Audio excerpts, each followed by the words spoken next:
શ્રી ક્ષત્રિય યુવક સંઘના સંસ્થાપક પૂજ્ય તનસિંહજી જન્મ શતાબ્દી વર્ષ અંતર્ગત આયોજિત આ સ્નેહ મિલનની શરૂઆત કરવા આપણે જઈ રહ્યા છીએ. વૈદિક યજ્ઞથી એની શુભ શરૂઆત થઈ. હવે જે ક્ષત્રિય યુવક સંઘનો નેતા છે એ ધ્વજ એને દંડવંદના માટે હું જયદીપસિંહ અને એમની ટીમને વિનંતી કરીશ કે તેઓ આવે. वंदन मेरे ध्वजा के आधार स्तंभ रे, आधार स्तंभ रे, जीवंत प्रेरणा के तुम यज्ञ कुंड रे, तुम यज्ञ कुंड रे. युग युग के पुण्य की तुम स्वतंत्र अर्चना हो, शोषित जनों के अंतिम निश्चय प्रचंड रे, निश्चय प्रचंड रे. वंदन मेरे ध्वजा के आधार स्तंभ रे, आधार स्तंभ रे.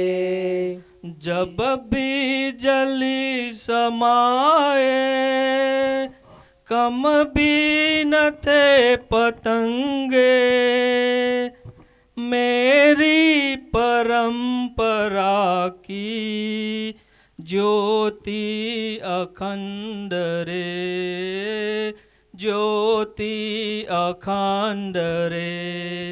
वंदन मेरे ध्वजा के आधार स्तंभ रे, आधार स्तंभ रे. नव जागरण की बेला के स्वप्न हो उजागर, साकार कल्पना के तुम मेरुदंड रे, तुम मेरुदंड रे. वंदन मेरे ध्वजा के आधार स्तंभ रे, आधार स्तंभ रे. हम सत्य के पथिक हैं, श्रद्धा के दंड तुम हो, जागृत रहे हमारी निष्ठा अनंत रे, निष्ठा अनंत रे. वंदन मेरे ध्वजा के आधार स्तंभ रे, आधार स्तंभ रे. जीवंत प्रेरणा के तुम यज्ञ कुंड रे, तुम यज्ञ कुंड रे. ના જે કોઈ નેતા છે એ કેસરીયો ધ્વજ જ છે, તો એના ધ્વજારોહણ માટે માનનીય સંરક્ષક શ્રી ભગવાનસિંહજી સાહેબને વિનંતી કરીશ કે તેઓ આવે અને ધ્વજ પહેરાવે. इस यज्ञ कुंड की ज्वाला में प्राणों ने रंग बिखेरा, मन थकता नहीं हमारा, मन थकता नहीं हमारा. यहाँ अमृत के 2 प्याले पीकर लगता नहीं किनारा, मन थकता नहीं हमारा, मन थकता नहीं हमारा. पांच जन्य अरुणोदय होते जागृति मंत्र सुनाता, दिन रात समुज्वल स्वयं प्रभा से केशरिया फहराता, केशरिया फहराता। यह प्रांगण बनता जन मन का एक सुंदर दिव्य चितेरा, मन थकता नहीं हमारा, मन थकता नहीं हमारा। સૌ પ્રથમ આપણે પોતાના સ્થાન ઉપર ઊભા થઈ જઈશું. જ્યારે ધ્વજ પ્રણામ કહેવામાં આવે ત્યારે પ્રથમ એક કહેવામાં આવે ત્યારે બંને હાથ જોડવાના, બે કહેવામાં આવે એટલે મસ્તક નમાવવાનું, અને ત્રણ કહેવામાં આવે એટલે પોતાની યથાસ્થિતિમાં. જ્યારે પ્રાર્થના સ્થિતિ કહેવામાં આવે ત્યારે બંને હાથ જોડી અને જે અહીંયા ડિસ્પ્લેમાં પ્રાર્થના થશે આપણે એમાં સાથે પ્રાર્થના કરવાની છે. ધ્વજ પ્રણામ 1 2 3 प्रार्थना स्थिति। क्षत्रिय कुल में प्रभु जन्म दिया तो, क्षत्रिय के हित में जीवन बीताऊं। धर्म के कंठ का कीर्ण मग पर, धीरज से मैं कदम बढ़ाऊं। भरे हलाहल हैं ये विष के प्याले, दिल में है द्वेष के हाय फफूले।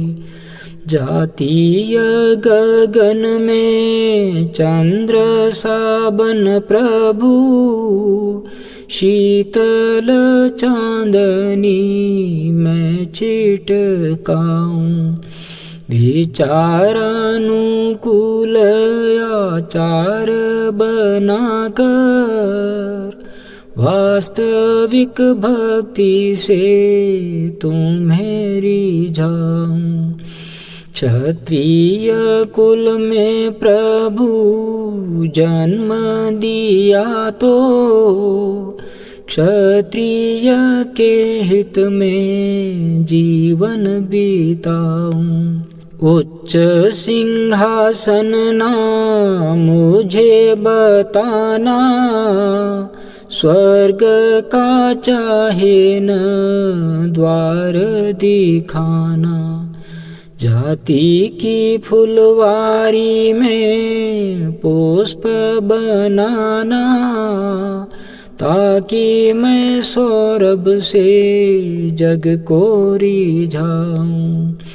डाली से तोड़ा भी जाऊं तो भगवन, तेरा ही नैवेद्य बन चरणों में आऊं। क्षत्रिय कुल में प्रभु जन्म दिया तो, क्षत्रिय के हित में जीवन बीताऊं। साधन की कमी है, कार्य कठिन है, मार्ग में माया के अगणित विघ्न है। बाधाओं दुविधाओं के बंधन को तोड़ के, सेवा के मार्ग में जीवन बिछाऊं। पत्तों से फूलों से नदियों की कल कल से, गुंजित हो जीवन का संदेश सुनाऊं। क्षत्रिय कुल में प्रभु जन्म दिया तो, क्षत्रिय के हित में जीवन बीताऊं। धर्म के कंठ का कीर्ण मग पर, धीरज से मैं कदम बढ़ाऊं। छात्र धर्म की संघ ध्वज प्रणाम 1 2 3 दरेक भाईओ बहनों પોતાનું સ્થાન ગ્રહણ કરશે અહીંયા ટેકનોલોજીના માધ્યમથી જે પ્રાર્થના કરી એવી જ રીતે ટેકનોલોજીના માધ્યમથી આપણે એક સહગીત લઈશું. અહીંયાથી સહગીત વાગશે, સાથે સાથે આપણે સાથે જ ગઈશું. અને એ જે ડિસ્પ્લે છે એની અંદર ક્ષત્રિય યુવક સંઘના શિબિરોની અંદર જે આખી દૈનિક દિનચર્યા છે એનું પણ એમાં સમાયોજન કરવામાં આવ્યું છે. તો દરેક એના ભાવ, એના શબ્દો અને એનું જે ચિત્રણ છે એને આપણે ધ્યાનથી નિહાળીએ. સહગીત. नये आने वालो तुम्हें साधना की अनोखी परंपरा मुझे है सुनानी. सुखों को जला के भी सपने न टूटे, इसी पे हमें जिंदगी है बितानी. ढूंढे सभी हैं सहारे, कहीं मिल जाए कोई हमारे. थके किंतु हिम्मत न हारे, चमकाए नभ में सितारे, चमकाए नभ में सितारे. बहा है युगों से ये मेहनत का निर्जर, कहीं बंधुओं सूख जाए न पानी. है गंगा की धारा सी पावन व लंबी, हमारे बहे आंसुओं की कहानी. कोई गए कई आए, कई बैठे हैं झंडा गड़ाए. किसी से नहीं है गिलाए, सबसे चलते हैं आंखें मिलाए, सबसे चलते हैं आंखें मिलाए. प्रतीक्षा किसी प्रेम की हो न हमको, दगाबाजियाँ भी हमें है भुलानी. जमाना खुशी से हमें भूल जाए, अमर उसके दामन पे रखनी निशानी.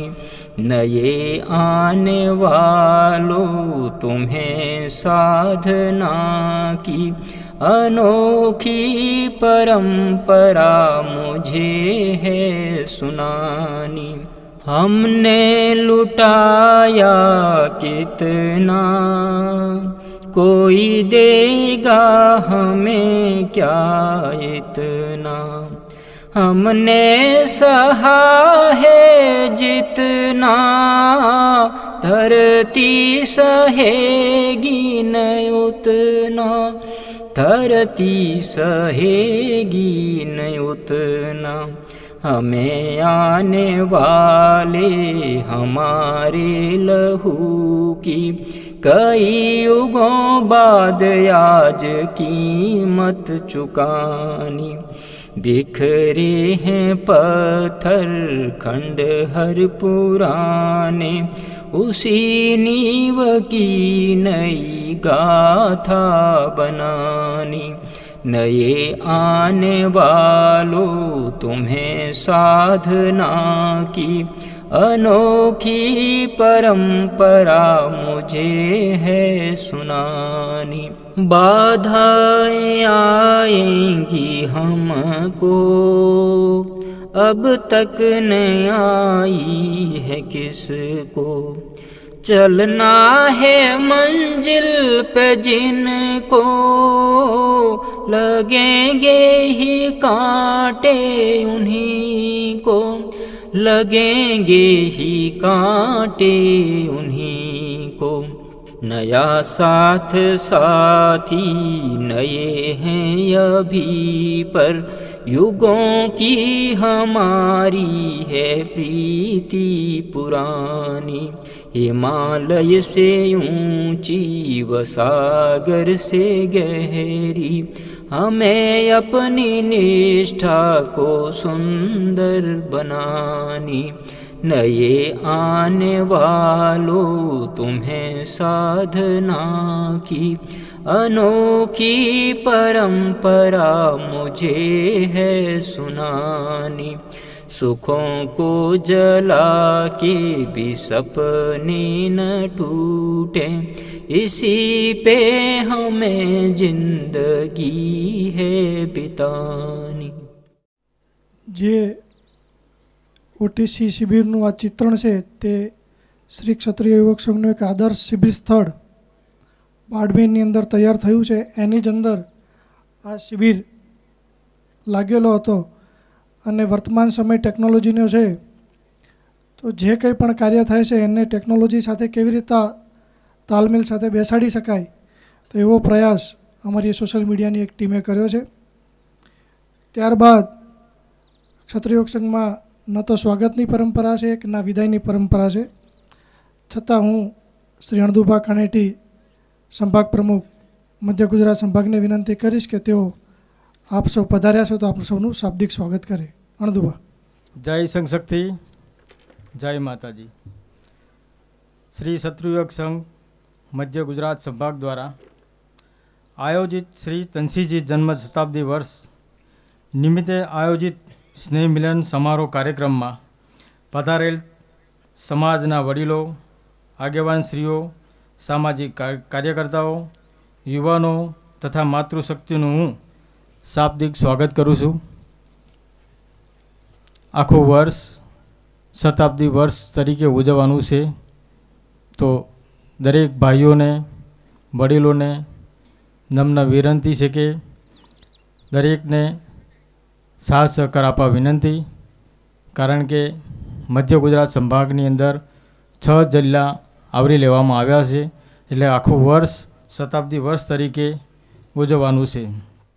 હવે આપણે જે પૂજ્ય તનસિંહજીના જન્મ શતાબ્દી વર્ષ નિમિત્તે આજે અહીં એકઠા થયા છીએ, પૂજ્ય તનસિંહજીનો જન્મ ક્યારે થયો એનું વિવરણ આપણે ડિસ્પ્લેના માધ્યમથી અને ત્યારબાદ શ્રી ક્ષત્રિય યુવક સંઘ એનો પરિચય પણ આપણે ડિસ્પ્લેના માધ્યમથી જોઈશું.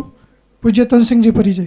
श्री क्षत्रिय युवक संघ के संस्थापक पूज्य तन सिंह जी हम सभी के प्रेरक और मार्गदर्शक हैं. बाड़मेर के रामदेरिया गांव के ठाकुर बलवंत सिंह महेचा एवं ममतामयी माता श्रीमती मोती कंवर जी सोढ़ा के पुत्र के रूप में 25 जनवरी 1924 को अपने ननिहाल बैरसियाला गांव में आपका जन्म हुआ. लगभग 4 वर्ष की उम्र में आपके पिताजी का देहावसान हो गया. ममतामयी माताजी ने अनेक कष्ट उठाकर उनका लालन पालन किया. छोटी सी आयु में बाड़मेर में अकेले रहकर प्रारंभिक शिक्षा प्राप्त करने के बाद 1942 में जोधपुर स्थित चौपासनी विद्यालय से मैट्रिक किया. तत्पश्चात झुंझुनू जिले के पिलानी में स्थित बिरला कॉलेज से स्नातक की परीक्षा उत्तीर्ण कर नागपुर से वकालत की पढ़ाई की.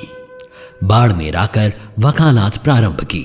यहाँ 1949 में बाड़मेर नगर पालिका के प्रथम अध्यक्ष के रूप में निर्वाचित हुए. 1952 के आम चुनावों में मात्र 28 वर्ष की आयु में बाड़मेर से राजस्थान की प्रथम विधानसभा के लिए विधायक चुने गए. वह कुछ समय के लिए संयुक्त विपक्ष के नेता भी रहे. 1957 में पुनः विधायक चुने गए. 1962 व 1977 में बाड़मेर, जैसलमेर जैसे संसार के सबसे बड़े निर्वाचन क्षेत्र से सांसद बने. 1967 में स्वयं का व्यवसाय प्रारंभ किया और अपने अनेक साथियों को रोजगार उपलब्ध करवाया. 1946 से 1954 तक और 1959 से 1969 तक उन्होंने संघ प्रमुख का दायित्व निभाया. 1969 से 1979 तक श्रद्धेय नारायण सिंह जी को संघ प्रमुख का दायित्व सौंपकर स्वयं ने संरक्षक की भूमिका अंगीकार की. राजनीतिज्ञ, व्यवसायी, किसान, वकील, समाज सेवक आदि विभिन्न भूमिकाएं सफलतापूर्वक निभाना पूज्य तन सिंह जी के बहुआयामी व्यक्तित्व का परिचायक है। इतनी व्यस्तताओं के बीच भी उन्होंने अनेक पुस्तकें लिखीं। संघ शक्ति पुस्तिका का प्रकाशन प्रारंभ किया। गद्य, पद्य, डायरी, पत्र लेखन आदि के रूप में उनके लेखन में उनकी अद्भुत प्रतिभा के दर्शन होते हैं।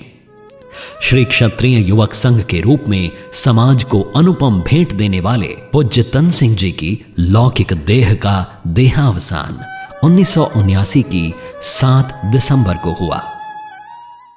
पूज्य तन सिंह जी द्वारा 1944 में पिलानी के राजपूत छात्रावास में रहते हुए अपने कुछ साथियों के साथ मिलकर श्री क्षत्रिय युवक संघ की स्थापना की थी। उस समय तन सिंह जी की उम्र मात्र 20 वर्ष थी। इस संस्था के प्रारंभिक कार्यक्रम अन्य संस्थाओं की भांति सम्मेलन, अधिवेशन, प्रस्ताव आदि तक सीमित रहे।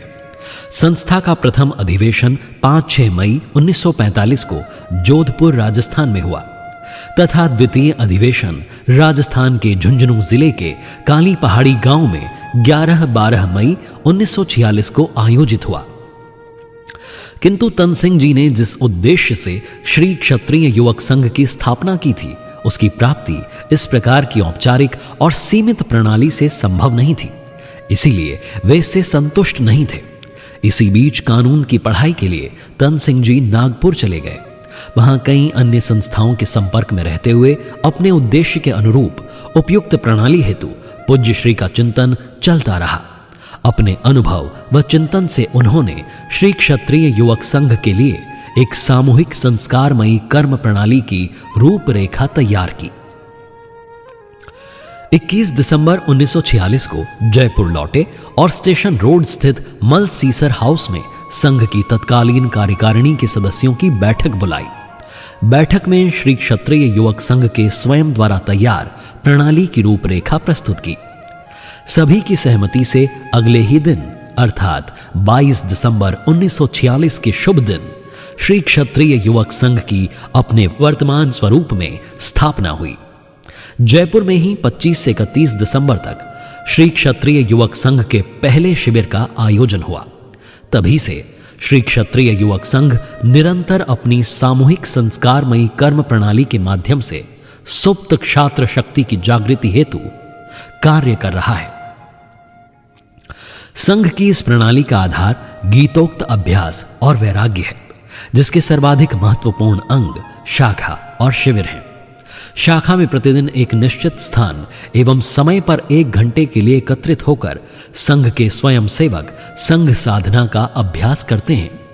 बालकों, बालिकाओं, प्रौढ़ों आदि सभी वर्गों के लिए अलग अलग लगने वाली इन शाखाओं में नियमितता एवं निरंतरता मुख्य तत्व है। शाखा स्वयं सेवक के शारीरिक, मानसिक, वैचारिक एवं आध्यात्मिक व्यक्तित्व के गठन की पाठशाला है। प्रार्थना, सहगीत, खेल, व्यायाम, चर्चा शाखा के प्रमुख एवं अनिवार्य घटक हैं। शाखा का मुख्य स्वरूप दैनिक व मैदानी शाखा ही है, परंतु आवश्यकता एवं परिस्थिति के अनुसार घरेलू, वर्चुअल, साप्ताहिक आदि अनेक प्रकार की शाखाएं भी लगती हैं। प्रत्येक शाखा में शाखा प्रमुख, शिक्षण प्रमुख और विस्तार प्रमुख के रूप में 3 सहयोगी होते हैं, जो शाखाओं को सुचारू रूप से संचालित करने का दायित्व निभाते हैं। सांघिक प्रणाली में शाखा के बाद अगला चरण है शिविर, जो श्री क्षत्रिय युवक संघ के विचार दर्शन की व्यवहारिक प्रयोगशाला है।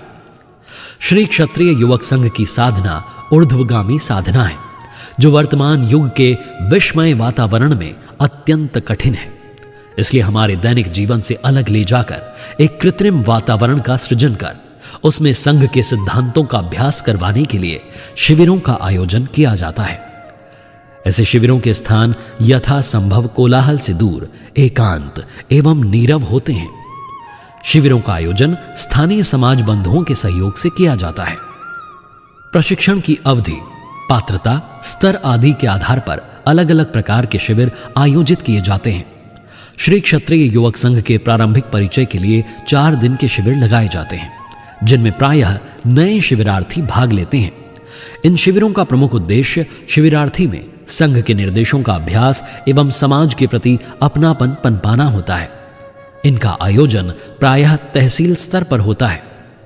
अगला स्तर 7 दिवसीय शिविरों का होता है, जिसमें 2-4 दिवसीय प्रशिक्षण शिविर कर चुका शिविरार्थी भाग ले सकता है। इन शिविरों में चर्चाओं के विषय संघ दर्शन के आधार पर होते हैं।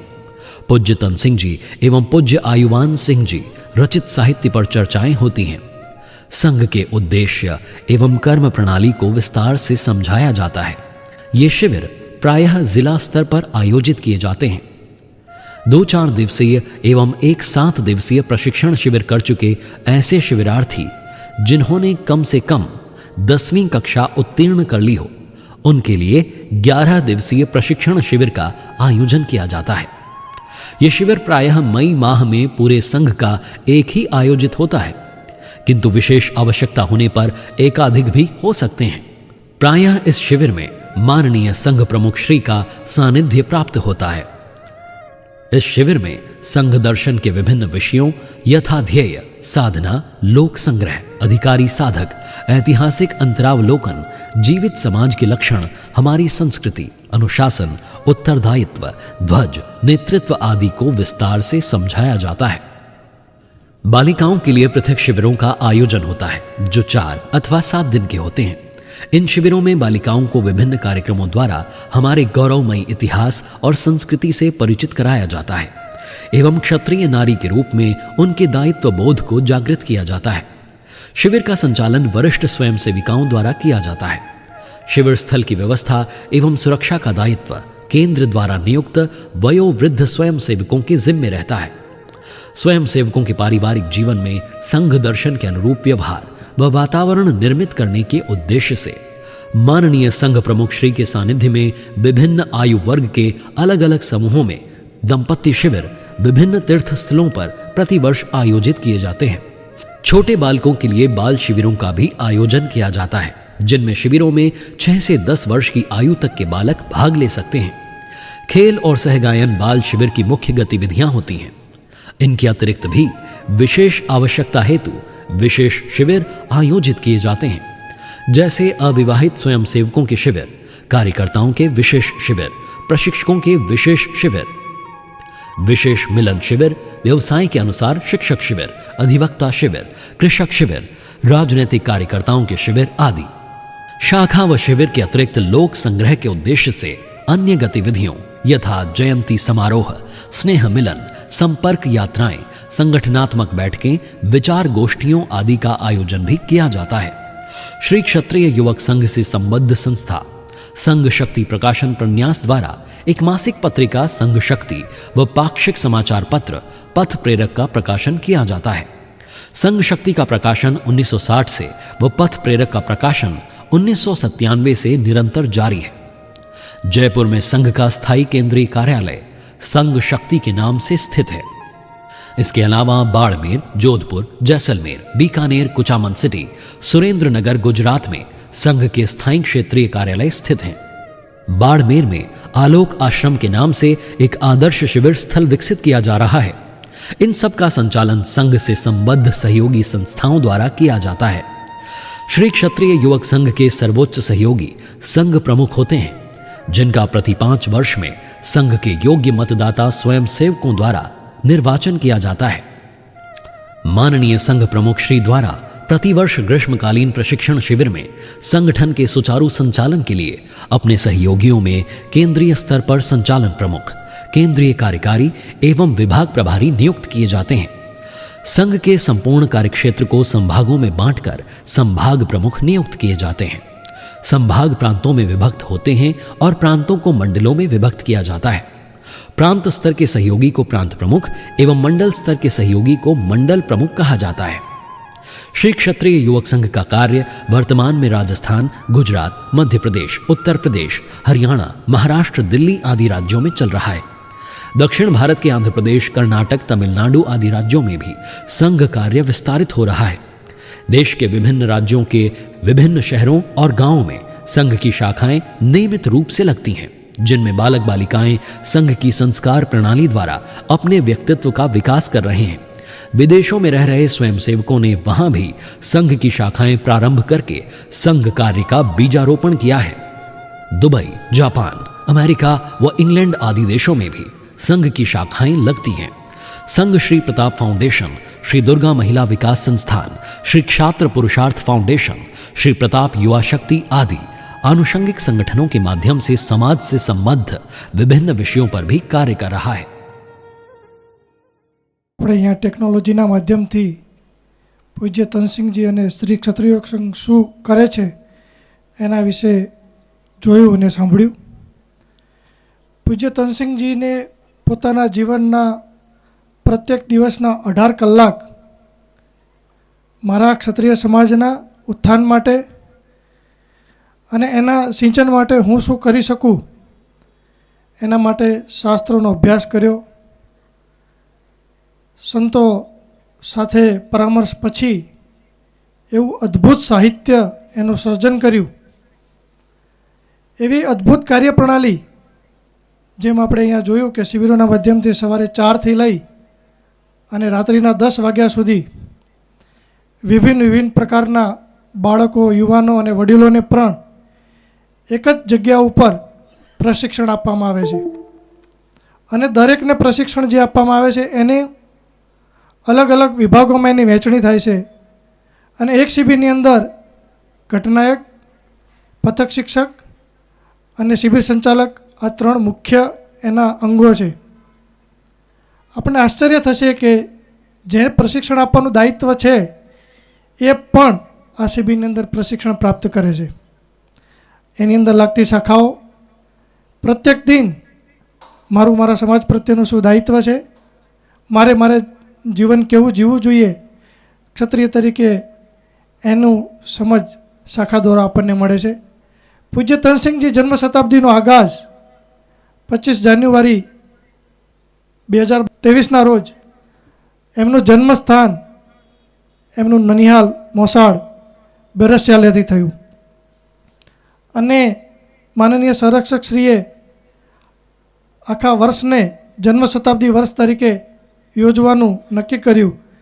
અને 100 એવા મોટા કાર્યક્રમો જેની સંખ્યા લગભગ 1000થી ઉપર હોય એવા કાર્યક્રમો વિવિધ સંભાગોમાં થાય.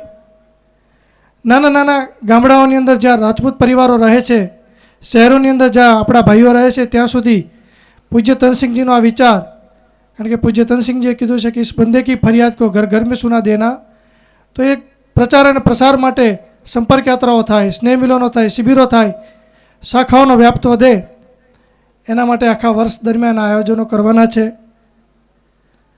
એનો ગુજરાતની અંદર શુભ શરૂઆત મોટા કાર્યક્રમોની આપણે સાણંદથી કરવા જઈ રહ્યા હતા. માનનીય સંરક્ષકશ્રીનો પ્રવાસ અહીંયા આવવાનો નક્કી થયો.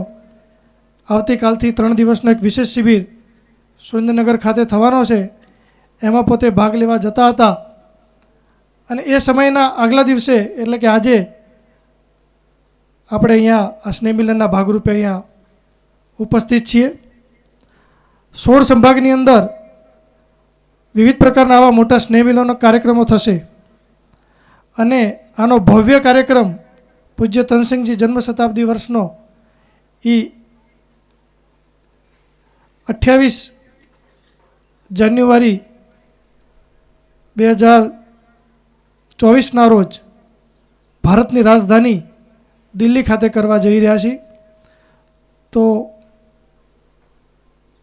આપણે આ આખા વર્ષ દરમિયાન આપણાથી જે કંઈ પણ આ તનસિંહજી જન્મ શતાબ્દી વર્ષ માટે સમયદાન, આર્થિક દાન, જે કંઈ શક્ય બને એ આપણે કરીએ. આપણે જેને સાંભળવાના છે એવા માનનીય સંરક્ષક શ્રી ભગવાનસિંહજી સાહેબને વિનંતી કરીશ કે તેઓ આવે. कुल देवी के रूप में क्षत्रिय कुल का कल्याण करने वाली माँ भगवती दुर्गे, तुझे नमस्कार. क्षात्र धर्म परंपरा और संस्कृति के पुण्य प्रतीक केसरिया ध्वज, तुझे भी नमस्कार है. श्री क्षत्रिय युवक संघ के संस्थापक, मेरे जीवन के संबल एवं प्रेरक पूज्य तनसिंह जी को प्रणाम है.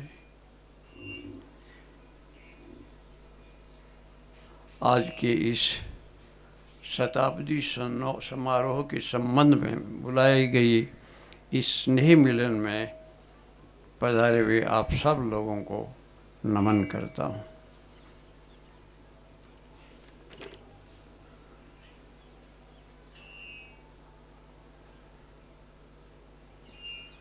क्षत्रिय युवक संघ के बारे में इन लोगों ने मेहनत करके और यहाँ दृश्य दिखाया, क्या करता है, क्यों करता है, ये सब बताया। ये वही बताया है जो पूज्य तन सिंह जी ने इन लोगों को बताया है।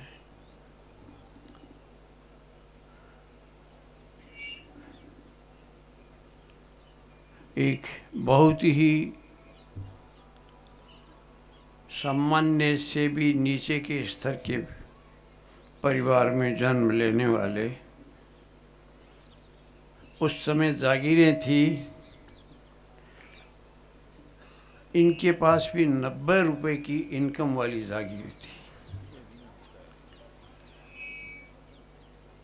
जैसा अभी महाराज ने बताया कि 500 से ऊपर रियासतें सरदार वल्लभ भाई पटेल के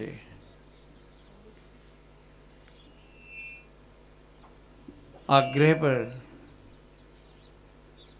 वर्षों से चली आई हुई संपदा सहित सब कुछ त्याग दिया।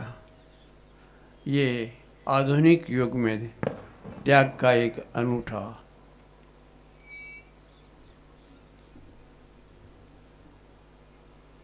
प्रयोग था।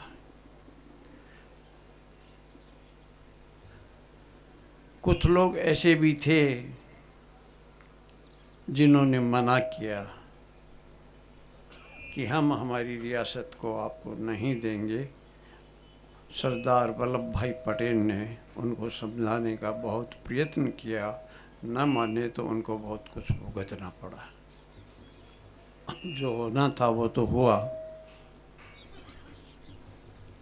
और जिन्होंने त्याग करने से इनकार कर दिया, जो त्याग नहीं करता है वो भोग अवश्य करता है।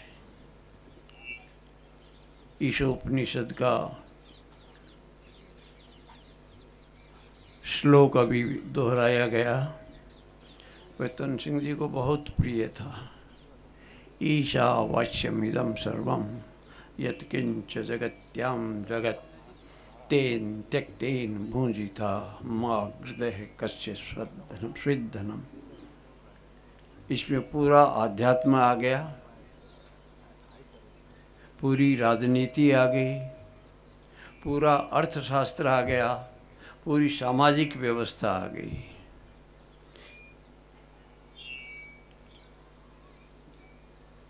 ये जो कुछ भी है,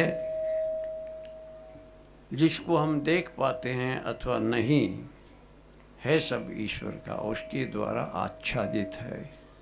इसमें सब में ईश्वर का वास है। ईशा वाच्यम इदम सर्वम, सब में। यत्किंच जगत्याम जगत, दो कुछ भी है वो। तेन त्यक्तेन भुंजिता, तेन का मतलब उस सब का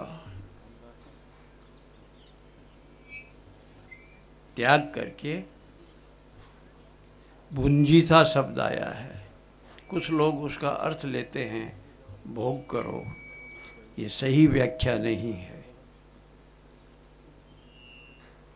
दुर्गा सप्तशती में आता है, मंगलवार और अमावस्या के दिन आधी रात को तुम जो भक्त लोग हैं वो अपना संपूर्ण जो कुछ भी उनके पास है वो त्याग दो और माँ भगवती से सदुपयोग के लिए मांग लो। इस मंत्र में, इस श्लोक में भी यही संदेश है। भोग नहीं, सदुपयोग। हम सदुपयोग करेंगे, ये हमारा भाव होना चाहिए। लेकिन दुर्भाग्य से सारा संसार भोग की ओर बढ़ रहा है, दुर्गति की ओर बढ़ रहा है, सर्वनाश की ओर बढ़ रहा है। उसको कैसे रोका जाए, ये किसका दायित्व है?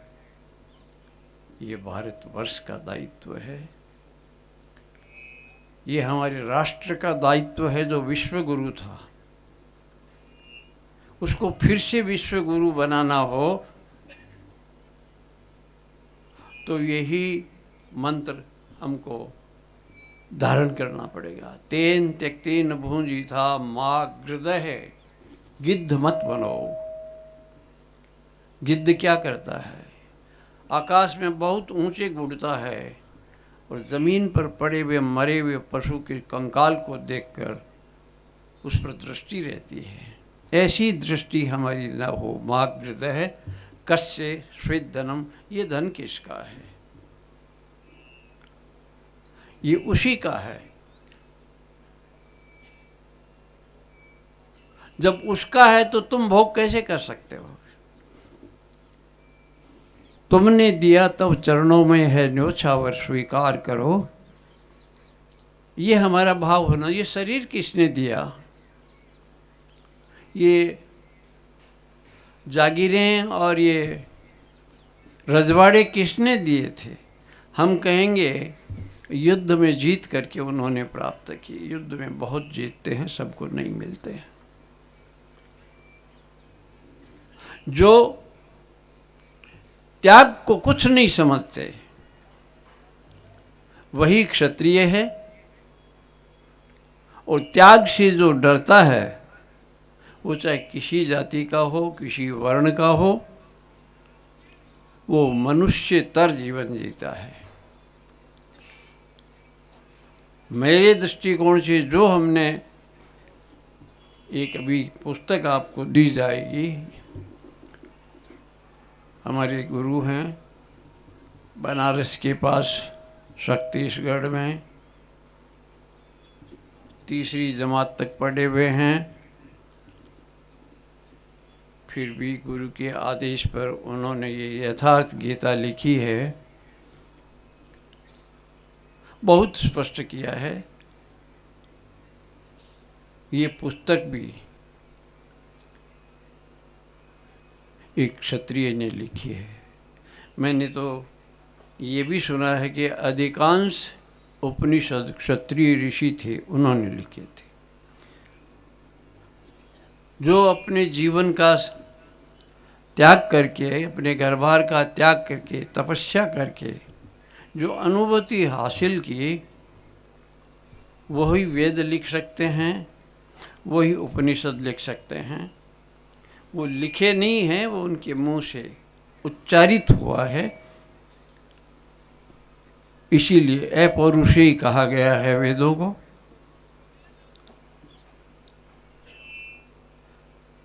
गहन अध्ययन करने बिना, किए बिना ये बातें समझ में नहीं आती। मैं बहुत लंबाई और विस्तार नहीं देना चाहता।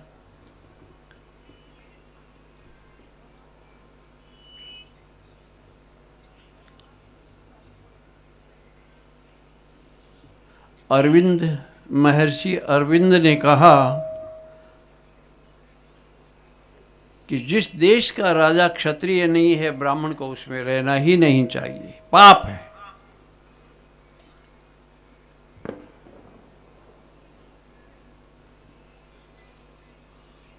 और हमारे गुरु महाराज कहते हैं कि सन्मार्ग पर चले बिना कोई भीख मांग करके खाता है तो वो पाप करता है।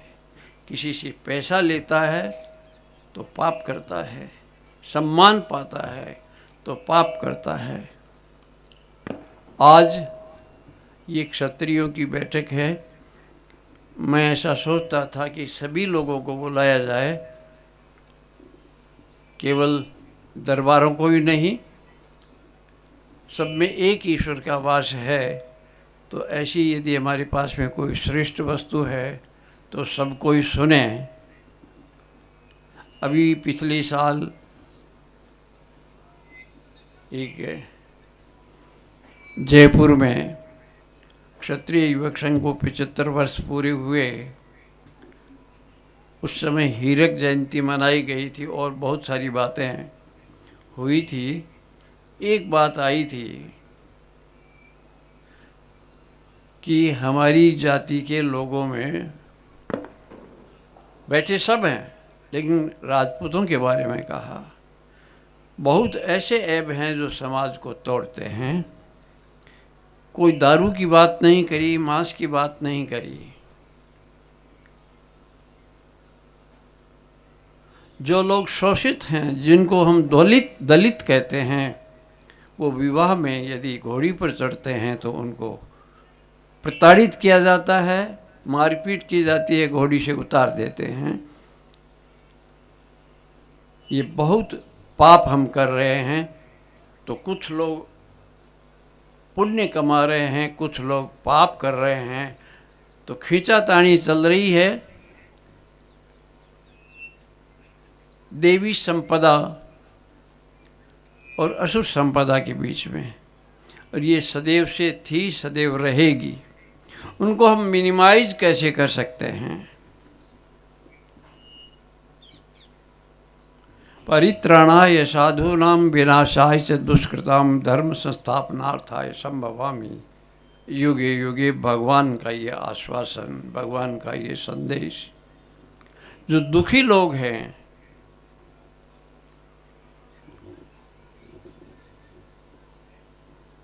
उनका परित्राण हो, साधु लोग हैं उनकी रक्षा की जानी चाहिए, और जो असुर लोग हैं उनका विनाश किया जाना चाहिए। और इन्हीं बातों को ध्यान में रख करके भगवान स्वयं अपने जीवन का, अवतार का कारण बताते हैं। परित्राणाय साधूनां विनाशाय च दुष्कृतां धर्म संस्थापनार्थाय संभवामि युगे युगे। 3 कारण बताए।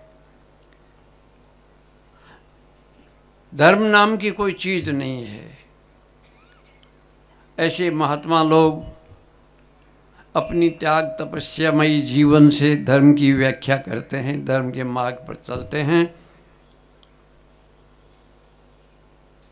और शेष लोग इसको बकवास समझते हैं, निरर्थक समझते हैं, और जो कुछ वो करते हैं वो असुर संपदा का काम कर रहे हैं और उसको श्रेष्ठ समझते हैं। आज भारतवर्ष में जो भी बात चल रही थी कि हमारा राष्ट्र भारतवर्ष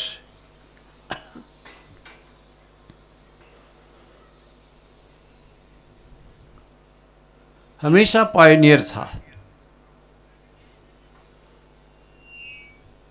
दुनिया में प्रकाश फैलाने वाला था, अंधकार को मिटाने वाला था।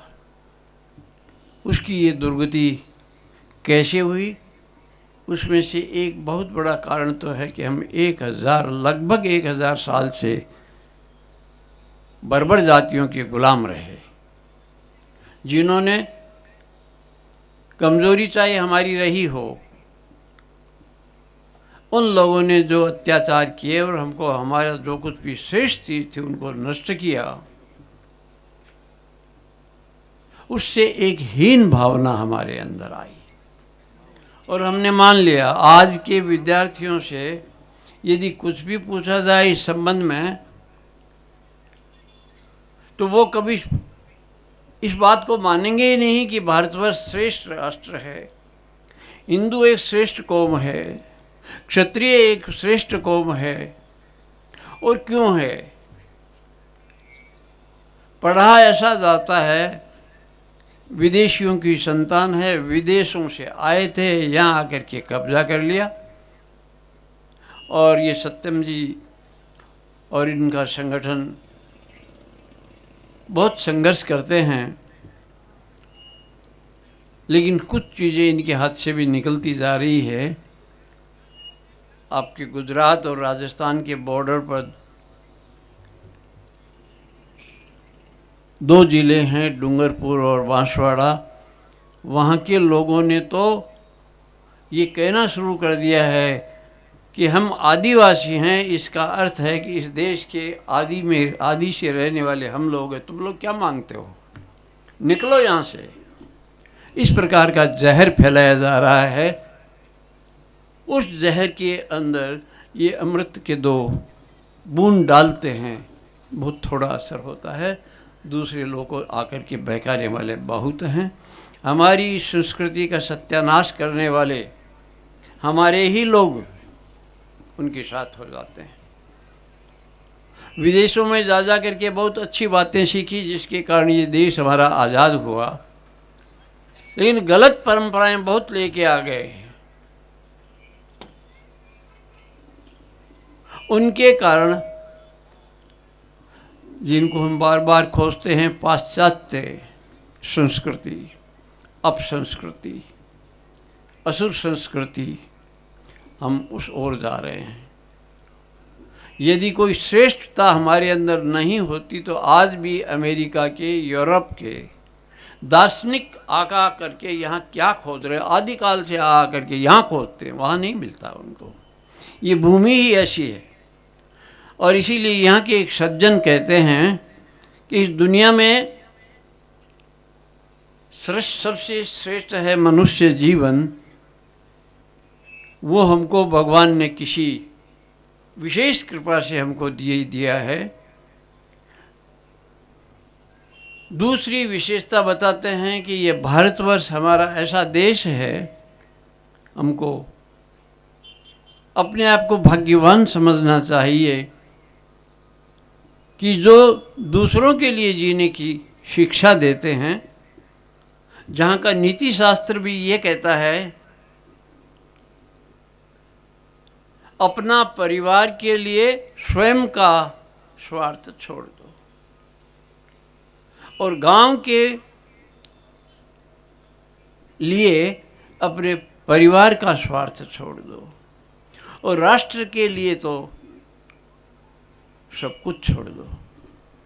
और एक अवस्था ऐसी भी आती है जो महात्माओं को दुर्लभ होती है, उनके लिए होती है कि वो जब इस दुनिया से ऊपर उड़ जाते हैं तो समाज से भी ऊपर उड़ जाते हैं। लेकिन जब तक इस धरती पर हैं, इत्तेफाक से, संयोग से, भगवान की कृपा से हमको मनुष्य शरीर मिला है, भारतवर्ष में जन्म मिला है, एक ऐसी कौम में जन्म मिला है जहाँ गर्व कर सकते हैं। उसकी भी कोई कीमत होनी चाहिए। तो तन सिंह जी कहा करते थे, किए बिना कुछ होता नहीं है, दिए बिना कुछ मिलता नहीं है। तो हम क्या करें और क्या दें? देवासुर संग्राम राक्षसों और देवताओं के बीच में कई बार हुआ। दुर्गा सप्तशती के पहले ही अध्याय में आता है कि भगवान विष्णु के पास में देवता लोग इकट्ठे होकर के गए, अपनी दुर्गति का हाल बताए कि हम जीत नहीं पा रहे हैं, कोई उपाय बताए हैं। तो उनको एक क्रोध आया कि मैंने तुमको देवता श्रेणी दी है, उस श्रेणी में जन्म दिया है, फिर भी तुम इतने कमज़ोर कैसे हो? उसके कारण क्रोध आया। क्रोध ने एक नारी का रूप धारण किया और भगवान ने किया, तुम्हारे पास में जो भी श्रेष्ठ है वो इसको दे दो, ये तुम्हारी रक्षा करेगी। और आगे की कहानी आप जानते हैं, उसी ने रक्षा की थी। तो हमारे पास क्या श्रेष्ठ है उसको देना सीखे। श्रेष्ठ मेरे पास है उसको बचाना चाहते हैं, जो नेष्ठ है उसको देना चाहते हैं। उस कचरे का वो क्या करेंगे? उस कचरे को तो आप अब खुद भी मत रखो और दूसरों को भी मत दो। अपने जीवन की श्रेष्ठता को समझो, उसको प्रकट होने दें। तो वो सत्संग के बिना संभव नहीं है, और सत्संग ईश्वर की कृपा बिना संभव नहीं है। और ईश्वर की कृपा कैसे हो? तन सिंह जी ने कहा, हृदय की निर्मलता के बिना ईश्वर हमारे न दर्शन होंगे न स्पर्श होगा। इसलिए तुम सद्कर्म करो। तो सद्कर्म क्या होता है? स्वधर्म का पालन। स्वधर्म का मतलब जिसके लिए भगवान ने तुमको इस संसार में भेजा है वही उसका पालन करना ही स्वधर्म है।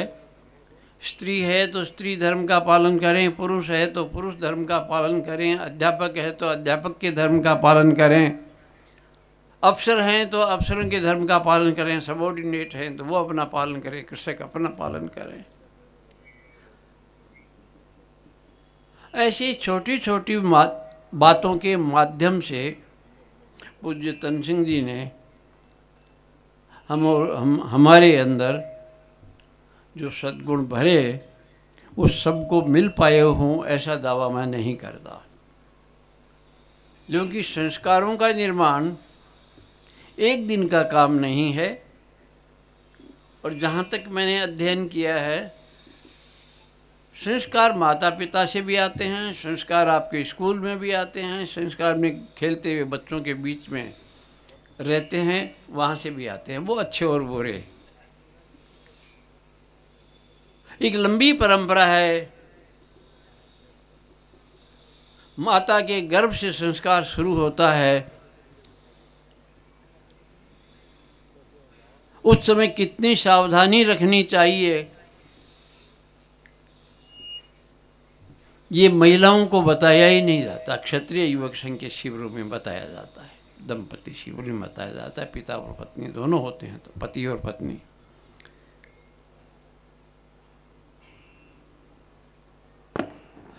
तो गर्भ के अंदर सीखता है, बाहर तो आकर के वो थोड़ा थोड़ा विकृत होता है हमारी ही कमजोरियों के कारण। तो वो हम उन अपने बच्चों पर विशेष ध्यान रखें। हम कोई भी ऐसी हरकत न करें जो गर्भवती माता के पेट में पल रहा बच्चा है वो बुरी बात सीख सके। इसके कई उदाहरण हैं, उन पर नहीं जाऊंगा। संस्कार निर्माण का काम क्षत्रिय युवक संघ करता है और संस्कारों का विघटन भी होता रहता है। जो लंबे समय तक सतत साधना करते हैं उनको उपलब्ध होता है। ऐसे हजारों युवक, लाखों आते हैं शिविरों में, करोड़ों से संपर्क होता है, लेकिन हजारों व्यक्ति ही ऐसे हैं जिन पर विश्वास किया जा सकता है कि ये डिगेगा नहीं, ये संयम पूर्वक रहेगा, ये अनुशासित रहेगा। और इसलिए हम इस बात को अच्छी तरह से समझते हैं कि संस्कार बड़ी मुश्किल से आते हैं, लेकिन गीता में कहा है बीज का नाश नहीं होता है। 2 कदम भी हम चल लेते हैं तो अगले जीवन में हमको श्रीमानों के घर जन्म मिलेगा, ये गीता कहती है। भगवान कृष्ण ने अर्जुन को कहा है। इसलिए चिंता न करें, आधा घंटा भगवान को जरूर याद करें कि मेरे अंदर जो भी बुराइयां हैं उनको हरण करो, मुझे शक्ति दो ताकि मैं दूसरों की रक्षा कर सकूं, मुझे धन दो ताकि मैं दूसरों को धनवान बना सकूं, मुझे ज्ञान दो जिससे लोगों के अंधकार को मैं मिटा सकूं। इस प्रकार की प्रार्थना के साथ आधा घंटे तक रोजाना ओम का, राम का, शिव का, किसी का नाम लेकर के चिंतन जरूर करें। ये चिंतन हमारे जीवन में बहुत बड़ा परिवर्तन, जब से क्षत्रिय युवक संघ में लगभग 10-15 साल से ये प्रयोग शुरू किया है, मुझे बड़ी आशाएं बंधी है।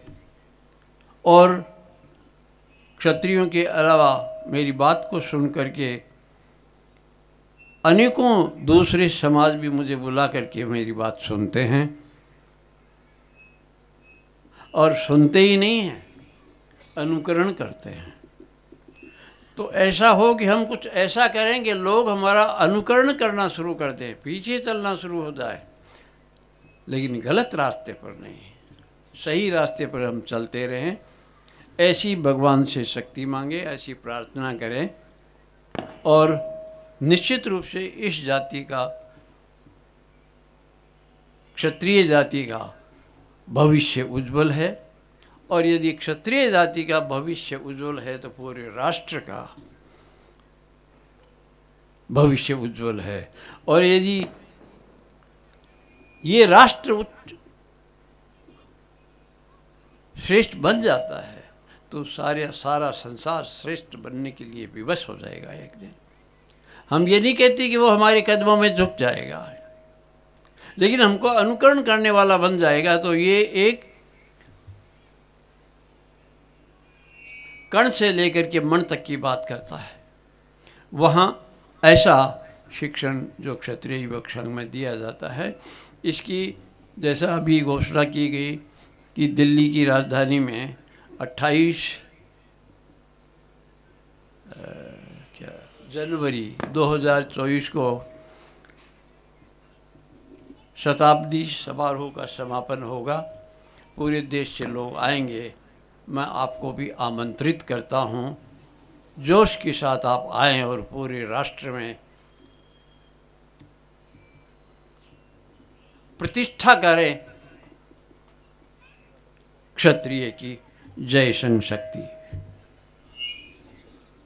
હવે આપણે આગામી આખા શતાબ્દી વર્ષ માટે સંઘનું થોડું સાહિત્ય છપાયું છે અને એનું પોસ્ટર વિમોચન અને એના માટે માન્ય સંરક્ષક શ્રીને વિનંતી કરીશ કે તેઓ પધારે.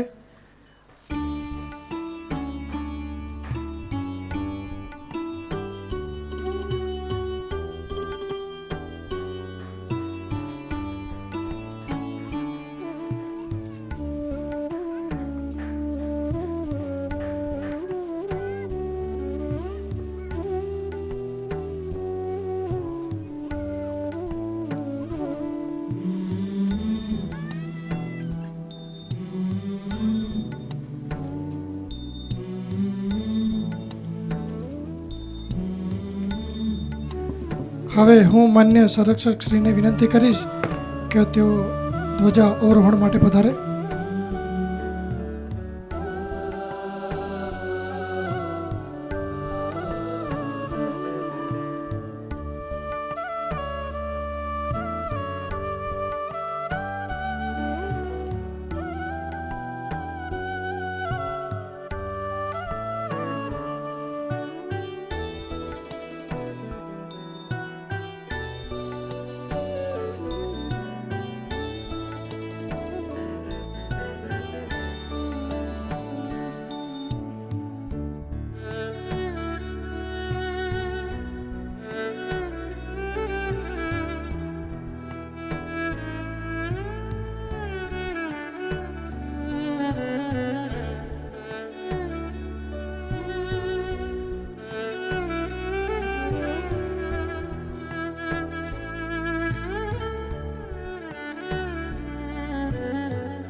મંત્ર બોલીશું. દક્ષ સમૂહમાં ઓમ શૌર્યમ તેજો ધૃતિર્દાક્ષમ યુદ્ધે ચાપ્ય પલાયનમ દાનમીશ્વર ભાવશ્ચ ક્ષાત્રમ કર્મ સ્વભાવજમ. ઓમ શાંતિ શાંતિ શાંતિ. ઉત્તિષ્ઠ. Vikira.